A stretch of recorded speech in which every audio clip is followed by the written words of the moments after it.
Pre-Islamic Pakistan and Afghanistan, a historical reconstruction based on Olaf Caroe's analysis. Olaf Caroe's The Arab Invasion presents a nuanced view of the Indo-Iranian frontier before Islam, emphasizing its role as a cultural and geopolitical crossroads. Synthesizing Caroe with historical sources, the region emerges as a complex tapestry of ethnicities, religions, and political entities. 1. Political and cultural landscape, Persian hegemony and Indian influence. For over a millennium, c. 550 BCE 651 CE, the region from the Indus to the Hindu Kush was an eastern appendage of successive Iranian empires, Achaemenid, Parthian, and Sasanian. This area served as Persia's buffer zone against Indian kingdoms, hosting Iranian stock nomadic groups like the Sakas, Kushans, and Bactrians.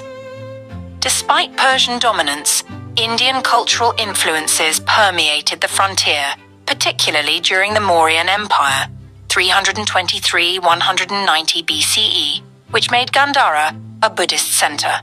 Later, Kushan rulers like Kanishka, 2nd century CE, revitalized Buddhism, sponsoring the Gandhara art style and Mahayana Buddhism.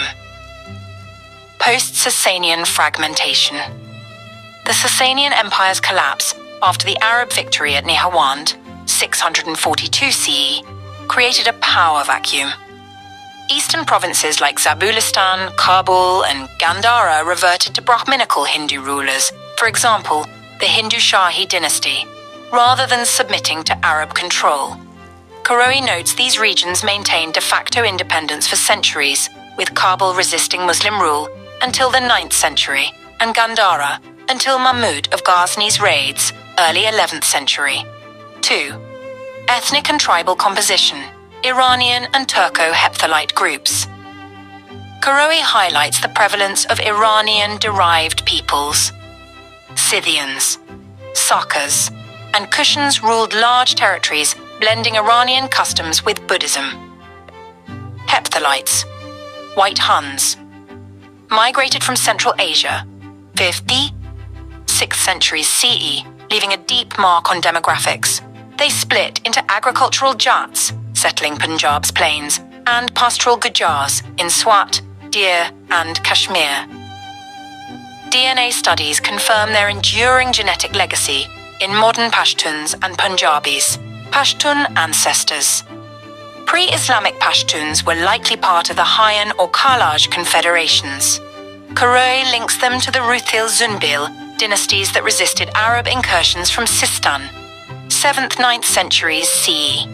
These tribes inhabited the Sulayman Mountains and were often labeled Turks or Hayatal by Arab chroniclers due to their nomadic lifestyles. Religious diversity, Eastern Iranian, Zoroastrianism, Western Afghanistan, Bactria, Herat. Followed Zoroastrianism under Sasanian patronage. Fire temples and Persian administrative systems were widespread until Arab conquests. Buddhist Hindu syncretism, Eastern Afghanistan, Bamiyan Kabul, and Gandhara, Peshawar Valley, were Buddhist heartlands, evidenced by monumental statues at Bamiyan. Chinese pilgrim Hiu En Tsang, 644 CE, noted Buddhism's decline and Brahmanism's resurgence here.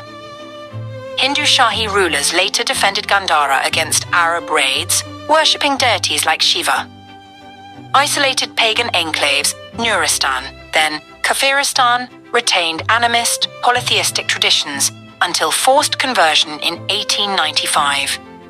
Caroe describes these groups as fiercely independent. 4. Geopolitical significance. Crossroads of empires, the region linked the Silk Road, facilitating trade between Rome, Persia, India, and China.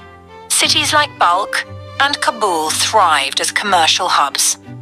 Caroe emphasizes its role in British imperial strategy, dubbing it the roundabout of the ancient world.